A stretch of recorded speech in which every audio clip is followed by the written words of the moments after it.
Started here. Hello, everyone. Welcome one and all to another Salt Project Community Open Hour. This one for February 15th. I hope everyone had a lovely Valentine's Day. I noticed that a lot of people took off work for a half day for Valentine's Day. Did anybody take off a half day to go be with your loved ones on Valentine's Day? No? Yeah, me neither. I don't celebrate it. I am I am anti-Valentine's Day, which Tom has said repeatedly. Why do you care, Chunga? Why do you care? And I could go into that, but not here, not the proper place. So anyway, welcome to Salt Project Community Open Hour. I'm Chunga. I'm your Salt Project Community Manager, and I'm very excited to have you here with us. We've got a lot of stuff happening here on this particular episode. Salt Project, where can you find us? Well, for heck's sakes, you can find us pretty much everywhere. We're on YouTube, GitHub, Slack, Reddit, LinkedIn. As I mentioned, the Hacks podcast with Tom Hatch and yours truly. We have a great episode out right now about why there are no more counter hackers, or not enough counter hackers and cybersecurity experts. That's you can get to that right through saltproject.io or anywhere you get your podcast. But we really appreciate it if you went to saltproject.io. You can also find us on X, Facebook, Instagram, and here on the Salt Project Community Open Hour. Today, what are we talking about? Well, Alyssa Rock has been up to her eyeballs in finding out who is using salt. It's been an exhaustive project. I'm very grateful that she did it, and she's going to give us an update on how that's going here in a minute. We're also going to talk salt releases with Derek Ardolf and extended life support with Salt 3005. Now, for those of you using Salt 3005, you've got to know something. I rarely like to speak for the Salt Core Maintainer team, but they are all too happy for this thing to be gone. So by extended life support, I mean it's dead. Have no mistake about it. It's dead. So feel free to move along to a different version of Salt. Extensions working group update with Nick Hughes. He's the CEO of EITR Technologies. You definitely want to check out their website, by the way. EITR Technologies, great guy, Nick. He's been with us forever. And then we'll answer your questions. Oh, excuse me. We've got Thomas Phipps. What am I thinking, Thomas? Thomas Phipps will be here with community forums as well. And then we'll be answering your questions from the community. So let's get to it, shall we? Here we go. General updates. Salt Project Community Open Hour has a new schedule, in case you haven't noticed. We're now doing this once a month, every third Thursday from 10 a.m. to 11 a.m. Pacific time. That's 11 to noon Mountain time. Just work your way east. Our next Salt Project Community Open Hour is going to be on March 21st. I believe that's, for some, that's right in the middle of spring break, but we hope you're going to join us anyway. And I'd also like to encourage you to join a Salt Project working group. We've got a bunch of them. A whole bunch of them that are great. We need your help with our good friend Shane Lee. Salute to Shane Lee, who's running the Salt Project Windows working group, and we've got Barry Sowood, who's running security, and Nick and Alyssa, who's running extensions. Just for a few.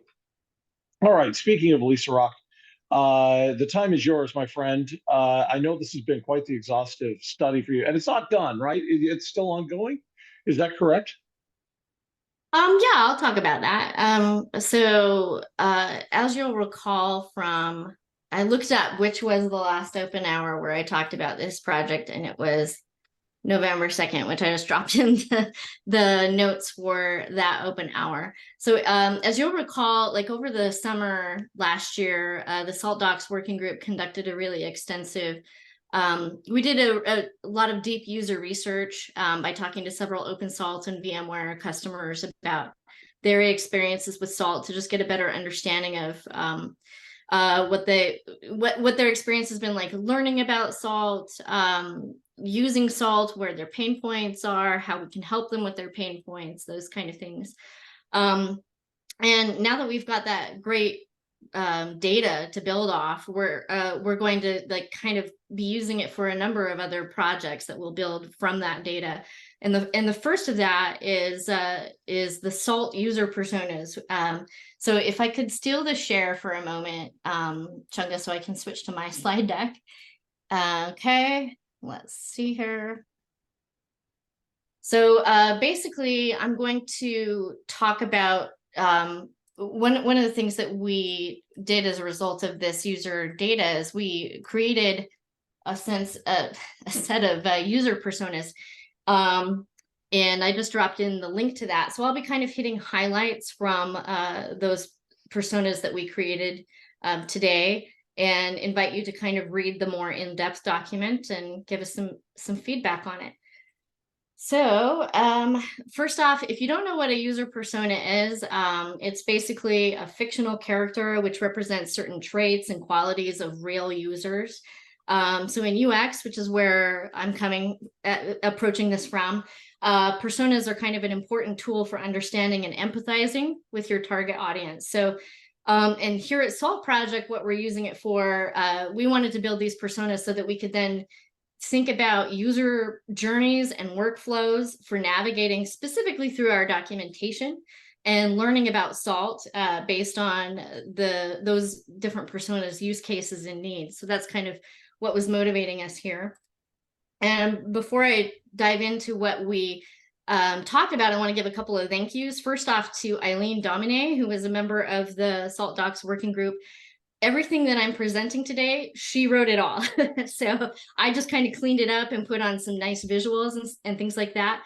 But she wrote the initial draft of these user personas, and it's all really her work of distilling all of the research that we did last summer into these personas. So really the credit goes to her. So I'm just the messenger here.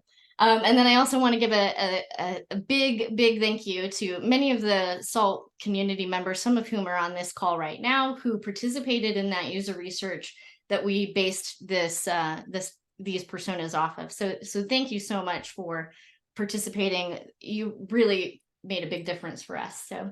And All Alyssa, right. can I jump in here really quick before we move on? I think some people may have some questions after this is over with, and I think it might be better if we don't wait until the Q&A. So can we give you like 5 minutes of Q&A time after you do your presentation here for any questions that Absolutely. people may have?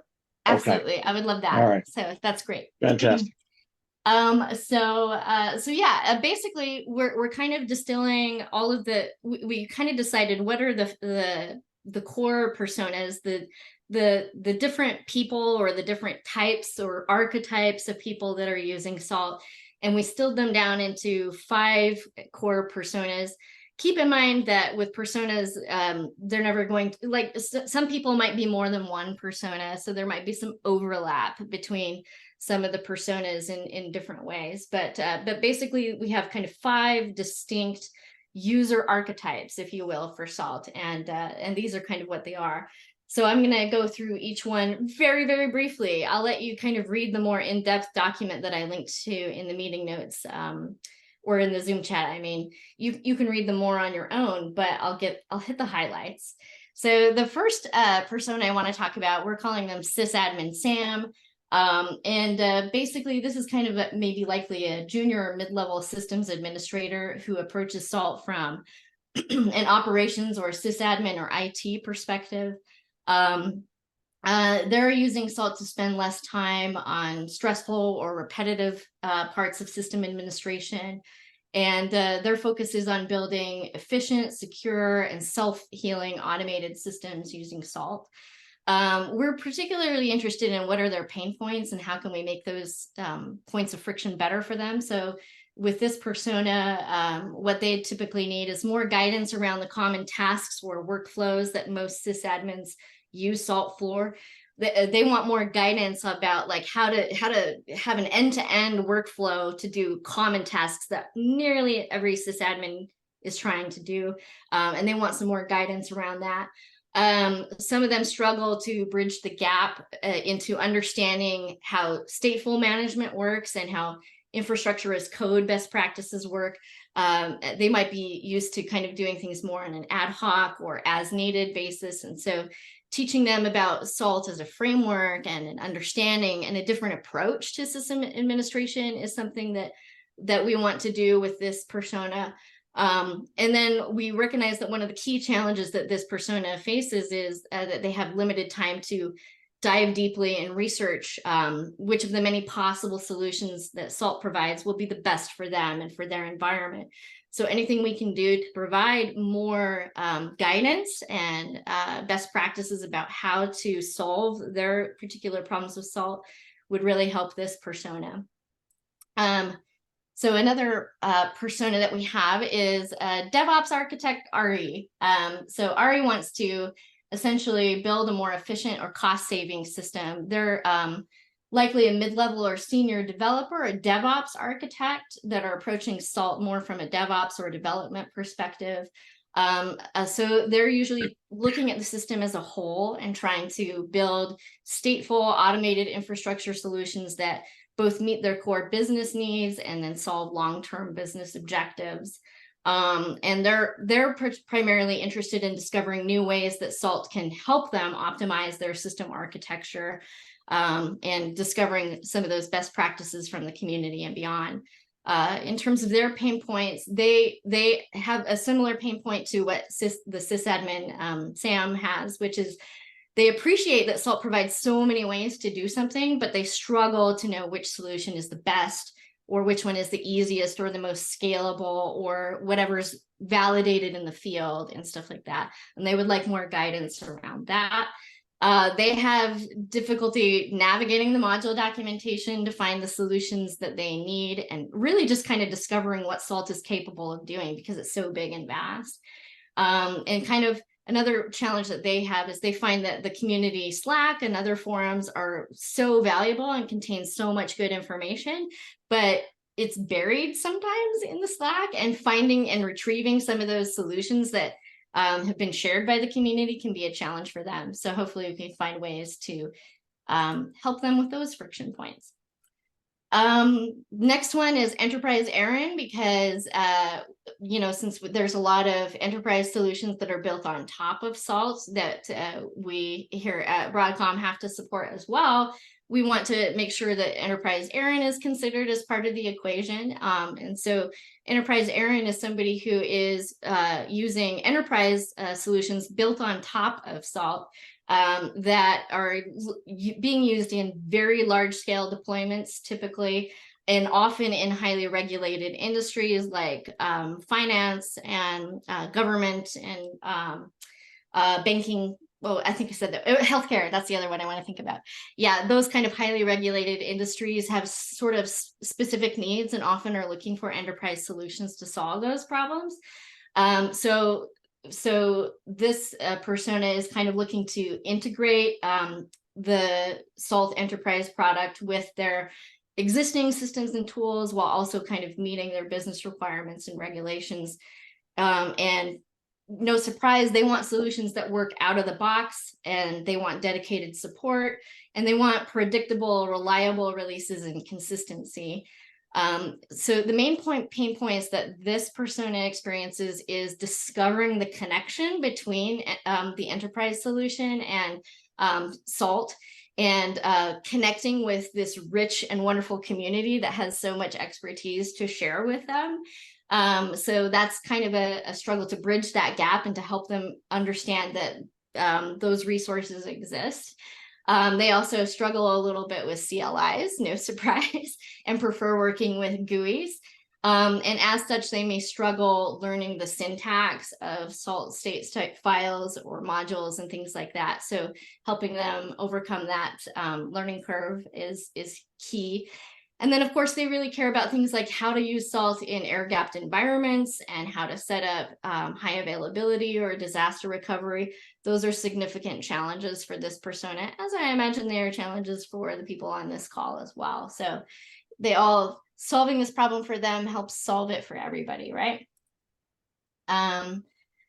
Then another persona we are concerned with is the prospective user, the person who is not using salt yet, but would like to explore salt and see if salt will help them solve their problems. And so this user is probably somebody who might already be using existing automation and configuration management tools such as Ansible, Chef, or Puppet, with Ansible being like our main focus here. So this persona is kind of interested in seeing what salt can do and comparing salt with their existing tech stack to see if it can solve their organization's challenges or pain points. And they would like to essentially migrate their existing workflows with salt and have minimal disruptions along the way. The pain points for this persona are to they have a steep learning curve sometimes when they transition from salt from Ansible, especially in those early stages. So like translating some of their Ansible knowledge into salt concepts, especially around the use of agents, because they're used to an agentless system. And so like kind of teaching them the differences between Ansible's approach and Salt's approach, or Chef and Puppet, of course. And then I think one of the key things for them is they're always evaluating what are the costs for onboarding with salt, and learning and getting up and running with salt, and not only for themselves, but for the additional teams and stakeholders that they have to then teach salt to if they're going to implement it in their ecosystem. So minimizing the pain of that and reducing the costs of onboarding or switching to a new tool, anything that we can do to help with that would be really good.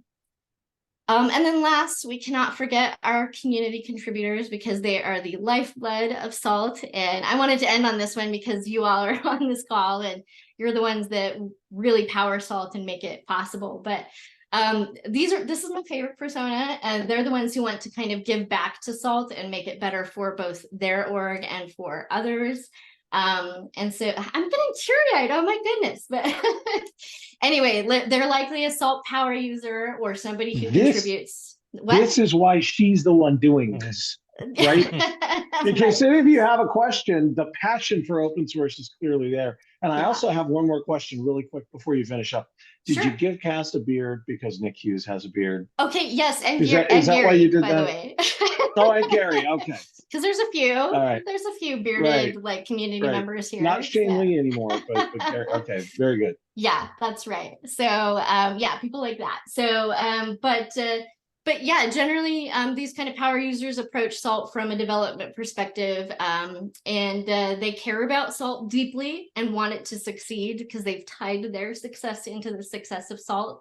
And they really just want to kind of exchange ideas and news and best practices with other members of the community. They're, if you can't tell, they have a very pro-social, altruistic in some ways, mix of motivations. And I think they want to grow professionally and are looking for like-minded professionals who can network and help them grow, and we can grow together, right? So the pain points for this persona are they need more help understanding the contributing process, especially if they're first starting out. There's a lot of pain points sometimes around setting up in a development environment and understanding how to write code and test that meets the project standards. They really need clear two-way communication from Salt Project and timely responses to new issues and pull requests. And they want to be assured about the future of salt, of course. So that's that persona. Again, my favorite persona. So thank you to all of you on the call who are that persona. Give yourselves awesome. a round of applause. A round of applause for each of you. So just to close this out, where are we taking this next? So now that we have these kind of personas in place, thanks to Eileen, what we want to do is kind of begin mapping out user journeys. Like what do each of these personas need? What's their journey through SALT and through the SALT documentation? And how can we create learning paths through the docs to match those journeys? If you've ever heard Wayne, if you'll remember Wayne, he always used to talk about a choose your own adventure path through the docs. This is kind of building on that concept, like creating learning paths for them to support them in their journey with SALT. And then hopefully, maybe one day having a docs landing page again that can launch users on that journey.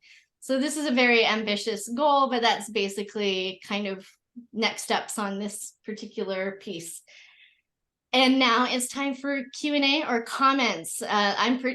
Where do we take it from here? What's the call to action? Well, if you want to go to that link that I shared where you can read the personas in more depth, I would be interested in hearing where you think we got it wrong, or where we're missing some details. And so if you have feedback like that, you can read the personas and then kind of comment maybe in the documentation channel on the Slack workspace. But I'm also happy to hear your comments and questions now for like maybe 5 minutes, Chugga, unless nobody has any Yeah, comments no, or that questions. sounds it's fantastic, and I just want to thank you again. I know that this is from the minute I joined SaltStack back in the day. I felt that the user personas that we had at the time were not entirely accurate. I think they're much closer to accurate, and this is for those of you that are watching this live or watching on YouTube later. These personas are incredibly important, so that we being the core team of developers and the community can develop a product or an offering, I should say, not a product. It's not right. An offering that can further drive the growth of salt, get more and more people using salt, bring people out of the nebula so that we can find out who is, get people to raise their hands and find out how many people are using salt out there. So, Alyssa, thank you. And thank you to all the folks in the docs group that helped do this as well. I know it was a huge, huge project, and I'm much happier with these personas than I think I ever have been. So, Alyssa, massive project. Thank you. We all owe you. All of us, we all owe you for doing it. Yeah, does anybody have any questions about this going forward, the personas? Is there anything that you felt Alyssa and team got wrong? That's what Yeah, I because would this love is to a know. work in progress. This is a conversation, and we can make it better, you know? Yeah, Nick says he loves the personas. That's good. Gary, you're usually one to to let us know when we're not getting it right. What did you think? All right, fine, I'll bite. That's good. It's probably more a question or comment for Tom than Elisa, but the personas brings it up.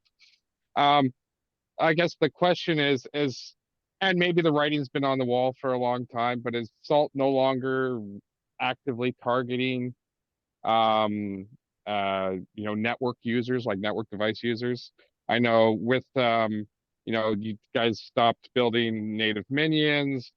Gareth, who was doing Delta Proxy, which is largely used by network devices, is now no longer with Salt. You're probably not officially going to announce that you're actively killing it, but maybe letting it rot on the vine. Like what's kind of the approach to network device management with Salt? So I'll begin by answering that by saying that that is not a top priority, right? I'll be clear there. The majority of the focus that we have right now is around supporting the SecOps offering from a corporate perspective. We certainly don't want it to go away. And we do have customers that are using the network management components that we have. With that said, it has also not been one of our. It's not one of the biggest pushes that we're getting right now. And so no, it's not being killed by any means. But at the same time, uh, there are certain areas of it where we see less demand, where we are going to be asking for greater community assistance and long-term support. And those components are components that we're planning on not shipping with the main library, so that hopefully they can be developed more quickly and maintained more easily. So yeah, so Nick Hughes has a great comment in the chat here. Napalm is targeted as just like how he said it, as a core extension, right? So yes, we are still supporting the network components. But again, I try to be as transparent and honest as possible. The core that isn't where the core team is spending the majority of their time right now. It's mostly in just keeping it running than it is with being more progressive. Now with the module and extension tear out that we're going through right now, tear out might be the right term, but whatever. We are planning on, like I was saying before, taking a lot of the network stuff and moving it into core extensions, which means that, yep, they're still maintained by the core Salt team. And again, hopefully they can be more quickly iterated on. So again, the goal is that we make it easier to maintain the network connections, that it honestly, again, isn't the thing that we're spending a huge amount of time on right now, but the long-term commitment hasn't gone away. Does that make sense? Yeah, no, that makes sense, and that's about what I expected. Yeah, I mean, I understand you got to put your resources where the dollars are, and I know it's not necessarily your issue, and I think the enterprise product is badly priced for network devices, but because you don't differentiate between systems and network devices. But yeah, that's about what I expected. And that, I mean, at least you're not actively trying to kill it. And as Nicholas said, it's at least, it's been pulled out of the core, but at least still a core extension. So that's probably about the best I could hope for. So yeah, no, that's helpful. Thanks. I'd like to comment on the native minion piece as well. With the RelEnv Wonder archives, we don't really need the native minions anymore. Like, you can just download the archive and run it on your network device, and it should work just fine. All right, very good. And again, I want to hammer this point home. Tom touched on it. This is why the community is so important. This right here is the reason, go for it, Dave. I just clarify what was said. For example, I wouldn't try running it on AIX because different processor, different machines, etc. So you want to be careful about the architectures, etc. Sounded like your microphone was inside your mouth at the beginning there. I think we got the gist of it, though. I locked up. Yeah. My screen's locked up. Yeah. Thank heavens it locked up. I mean, that's a good picture of you, Dave. So, I think we're good. Okay. If nobody has any other questions, I think we can move on. You think we're all right? We good? Thumbs up from Alyssa. Okay.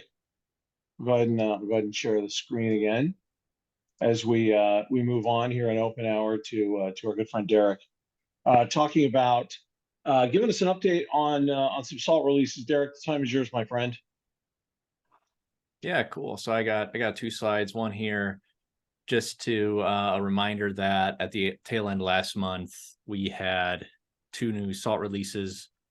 They were to address security vulnerabilities in 3005 and 3006.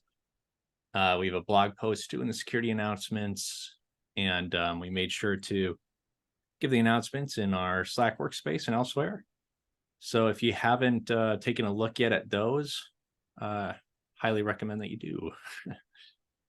And then let's go to the next slide there, Chunga.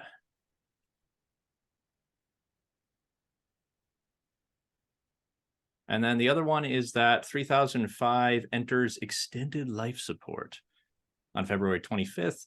What does that mean? That means no bug fixes, security fixes, and it really becomes a best effort technical support for customers.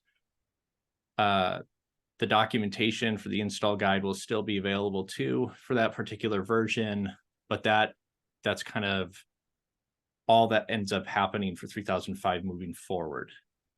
So with that in mind, we do have more point releases upcoming for 3006 being its LTS. And 3007, we do still have an RC that is out there for those who maybe want to give it a try who haven't yet. And we'll have more updates on upcoming bug fix releases for 3006 in the future too. Thank you, Derek. Very well put. Yeah, we always need testing. We always need RC testing for 3007. And to hammer the point home on 3005, I was in a meeting where Murphy said, I am leaving immediately after this meeting to go to Home Depot to buy a bunch of wooden stakes to drive it right through the heart of 3005. If there's any gray area about 3005, you might want to go ahead and upgrade to 3006 as soon as possible. Just remember, Dracula was written by a guy living in Dublin. Wooden stakes came from ancient Celtic practice of putting a stake through the heart to stop the spirit from wandering. So he used Celtic stuff in that book. There you go. And There you I go. am from Dublin. Be careful. For a variety of reasons, but the least of which is wooden stakes. But yeah, all right. Thank you, Murph. Much appreciated, man. So, and thank you, Derek. Next up, Nick Hughes, EITR Technologies. He leads our Q&A pretty much every single Salt Project Community Open Hour. Nick, thanks for being here again, man. You are also are you a co-captain or are you the captain? How is this working out with Alyssa of the Salt Project Extensions Working Group?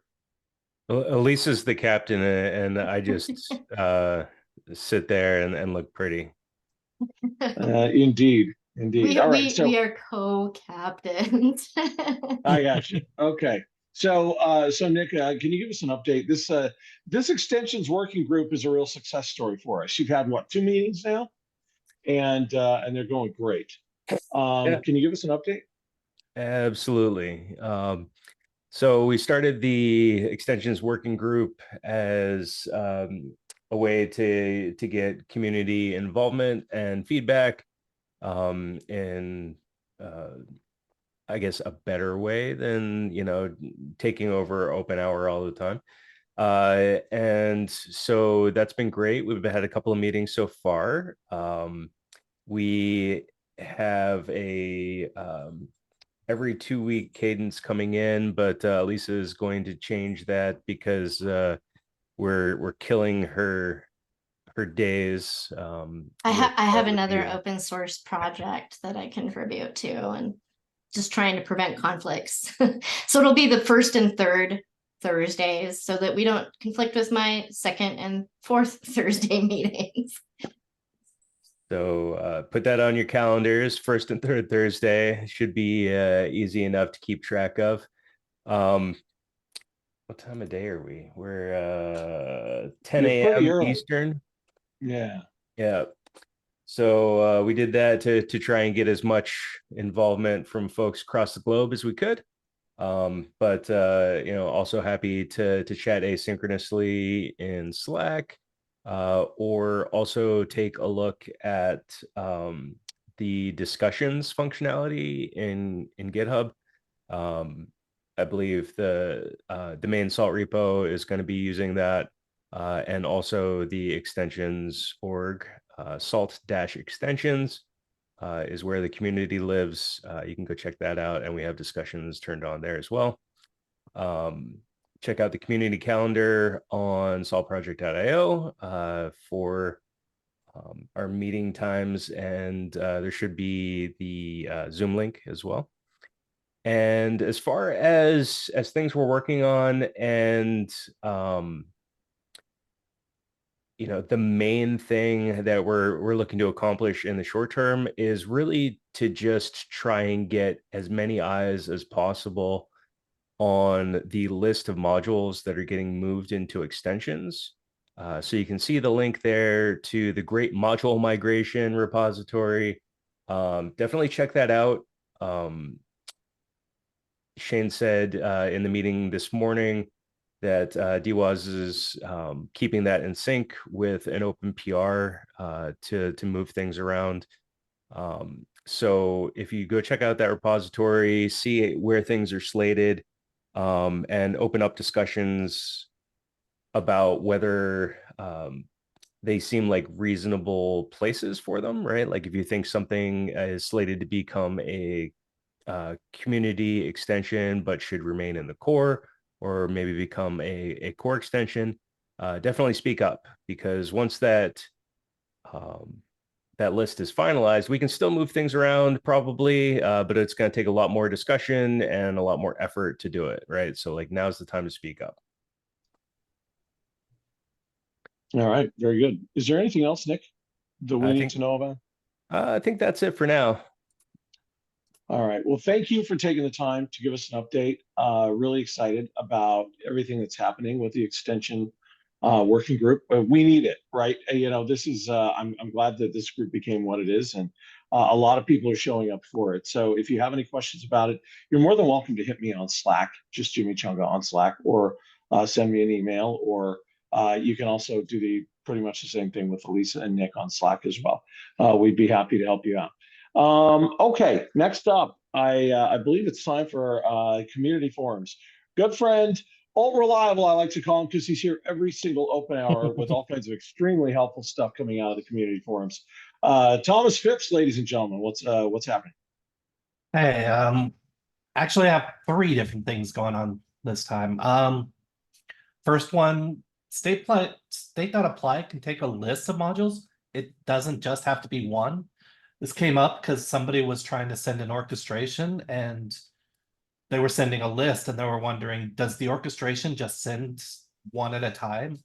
But no, state.apply can take a list of modules and it applies those modules as if that entire list is a high state. So if there's any like states inside that have the same ID, it will throw errors, even if they're across modules. The next question was rendering. User was wondering if they queued a state, if the rendering of the state happened as it was called instead of when it was queued. So basically, the rendering is part of the state system. It happens before the states are called, but it is still part of the state. And when you're queuing, all you're really queuing is the information to run the state.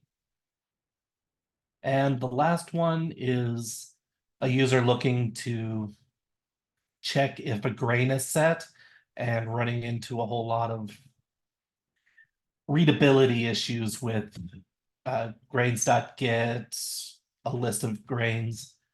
And one of the things I found is if you use the match module for like match.grains or match.pillar, or even the compound, it's so much more readable and it's actually a little faster than using grains.get at times. And that's pretty much it so far. All right. Thank you, as always, Thomas Phipps. I really appreciate you doing this every single open hour for us. It's a huge help. Thank you, sir.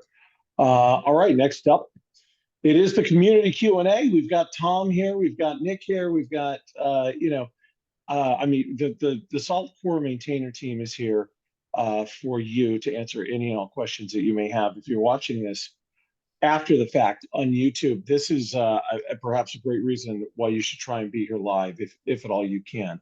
Again, once a month on the third Thursday, and they can answer your questions as they go. So, who would like to go first? Is there anyone that would like to step up first? We've got our usual suspects, Hunter and Gary, and let's see here, Nick, of course. Is there anyone that would like to jump in here first?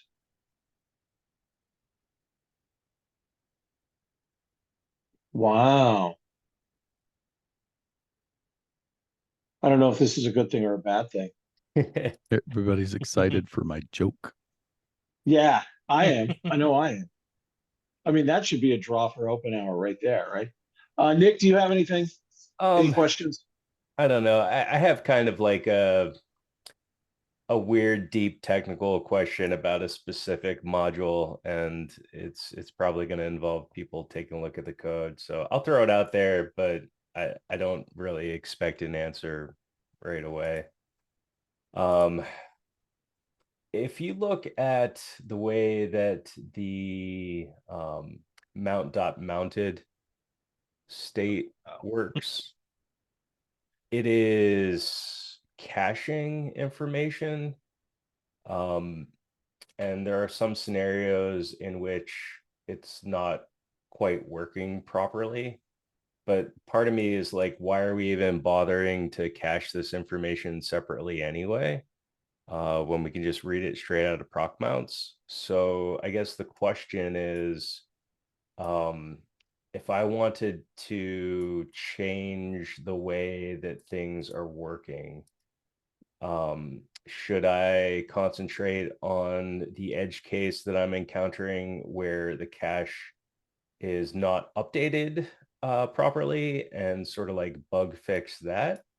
Or should I target something broader that basically rips all of that caching out because you run into issues like this when you use it? So oftentimes when it comes to when caching techniques have been implemented, it's typically because we were shelling out to get information before, and there were scenarios where shelling out was taking a long time.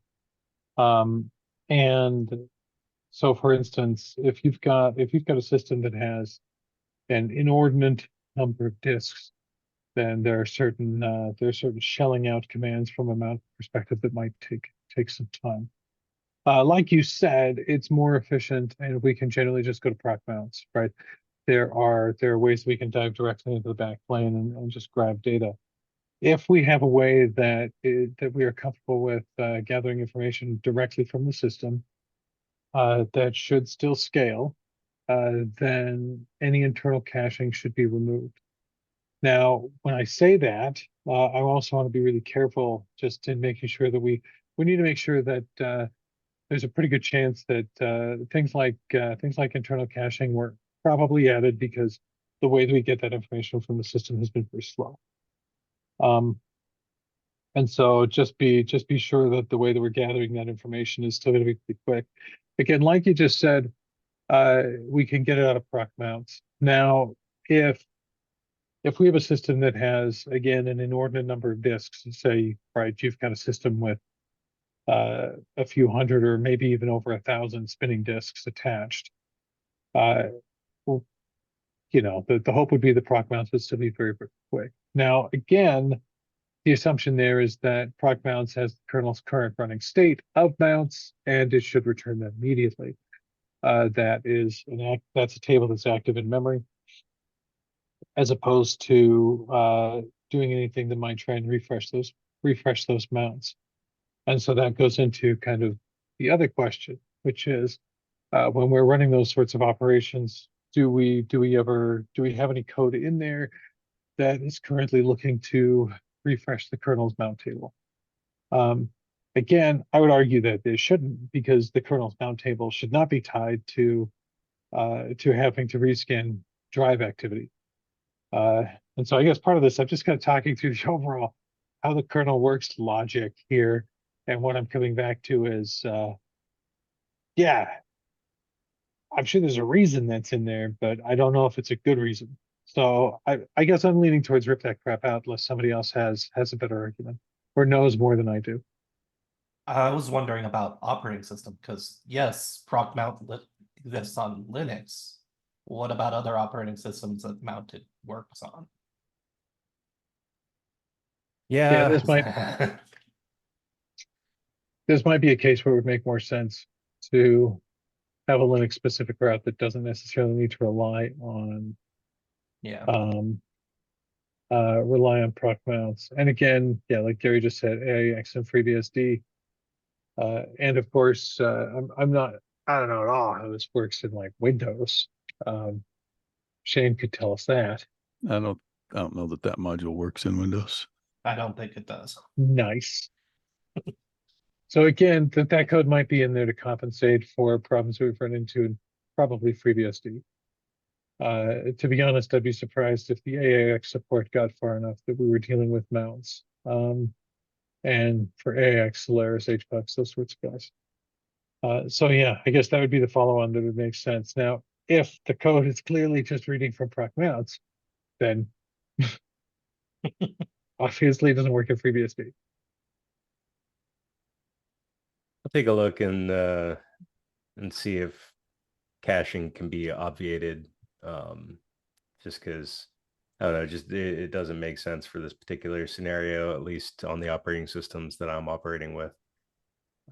So I'll dig deeper into it. Thank you. Great question, though, Nick. Thank you very much. Excuse me. Okay, anybody else? I had a question. I've kind of have missed some of the recent ones, and we've been deep in a migration here, so haven't really been keeping up too much. But were some of the issues with installing multiple extensions kind of sorted out in the main releases and so on, or should we still be using some workarounds to accomplish that? Anyone? As far as I know, the the issue is still open, so the workarounds still apply. Yeah, actually, that was brought up today in our stand-up, and I will be working that issue soon. Okay. Thank All you. right. Anyone else? Hunter conspicuously quiet today. Sorry, Which Gary brought up the AIX and I missed the reply. I was looking at answering an email. My brain was elsewhere. I love that. No, Tom was just talking about why there might be caching if we can just read procfs, and Thomas Phipps was saying probably other OS support, which is exactly what I was thinking. Yeah, like it might be because AIX, FreeBSD, other OS, other Unix like OSs don't support proc mounts. That's the only reason. Yeah, I mentioned AIX and FreeBSD might be two of the and maybe even Mac OS. I don't know. Might be two of the potential ones. Yeah, so if you go in and you look at the code, all of the non-Linux operating systems are shelling out to the mount command to some extent. So that includes, yeah, Mac OS, OpenBSD, FreeBSD, Slowlaris, AIX.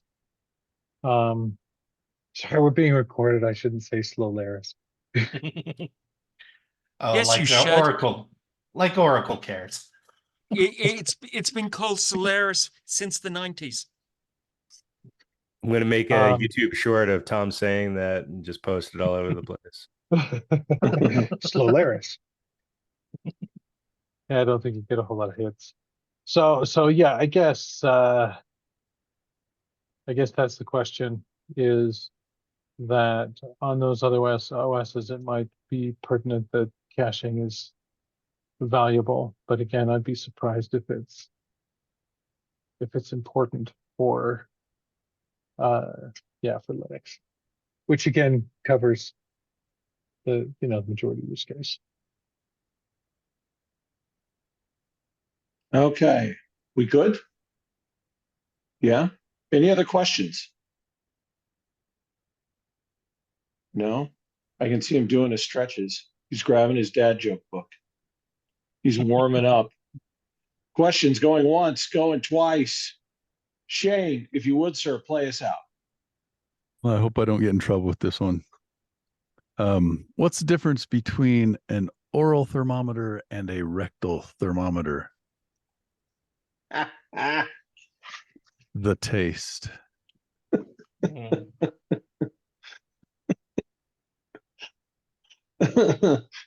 Even Thomas is laughing at that one, Shane. Good job, dude. All right. Well, on that note, I think this baby's done. So thanks everybody for showing up to community open hour for this month. Again, be checking back. We keep checking back to the Salt Project community calendar and saltproject.io. Listen to the hacks. And if you have any questions in the meantime, in between open hours, always hit us in the Salt Project community channel on Slack. All right. Thanks everybody for checking it out. We'll see you on the next one. Have a great rest of your day and a great weekend. Bye.